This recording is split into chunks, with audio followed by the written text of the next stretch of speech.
Well, we're going to get the reaction to that when we go up to Washington now to hear from the chairman of the Republican Party, Reince Priebus. Mr. Chairman, thank you for coming. Hey, good and morning, just Bob. to add on to that, I want to show you the cover of Newsweek magazine today. They show Romney and Newt Gingrich together there as Roman warriors.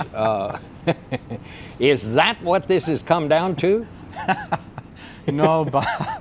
That's Let me good. just ask you first. Sorry, do you I'm think laughing. are those their real bodies? Do you think? I mean, have you ever seen Newt Gingrich without his shirt?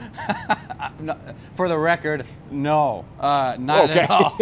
But no, you know, this is a primary, and I think primaries are tough. And you know, you're in Florida. Their governor came through a really tough primary. He won. My governor in Wisconsin came through a tough primary. He won.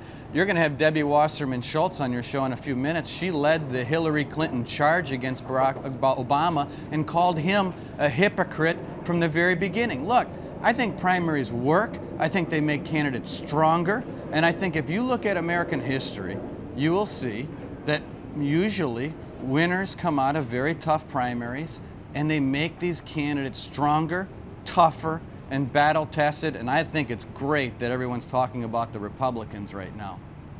But Donald Trump, he's kind of worried about it. You heard what he just said. He said, you know, he thinks they're cannibalizing each other. You think that's going to all come out okay? Well, the history shows, Bob, that tough primaries and a little bit of drama are a good thing for the challenging party. Hillary Clinton, Barack Obama, you know, they killed each other through June, and guess what? He won pretty easily. I think the evidence is there. I think it's good for America. And in the end, in a few months, this is all going to be ancient history, and we're going to talk about our own little Captain Scatino, which is President Obama, who's abandoning the ship here in the United States and is more interested in campaigning than doing his job as president.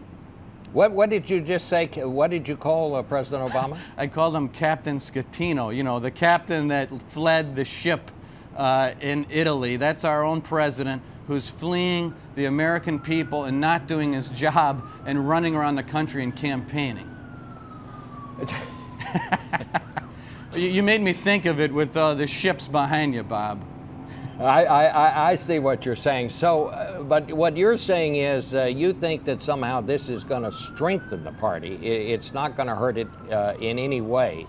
Don't you think that you run the risk of seeing some of these things that Republicans are saying about each other showing up in Barack Obama's campaign ads come fall? Hillary Clinton had a famous ad that she used against Barack Obama, the 3 a.m. call. You might remember that, and that was the ad that Hillary Clinton put out there and said, who do you want to answer the phone at 3 a.m.? Devastating ad against Barack Obama. Well, we tried to use it against Barack Obama. It didn't work out. Look, in the end, this is going to be a referendum on Barack Obama. Did he fulfill the promises that he made to the American people? Did he live up to the standards that Barack Obama set for himself? Unemployment, jobs, the debt, the deficit? The answer to all those questions is no. He's been a miserable failure. And that is going to be what this election is about. And I think that as a referendum on this president and where we are in this country, he loses every day of the week and twice on Sunday.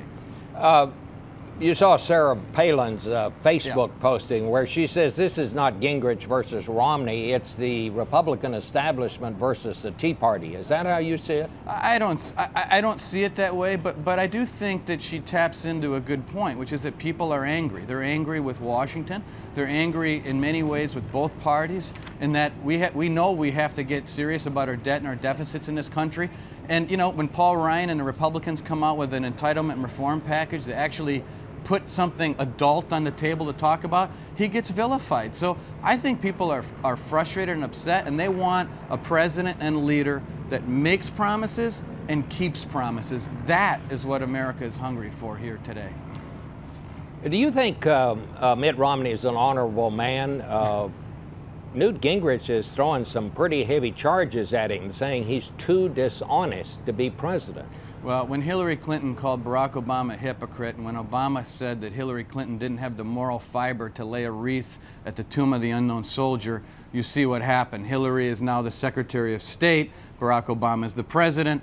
I think primaries are tough. And do I believe that as much as possible our candidates should follow Reagan's 11th commandment?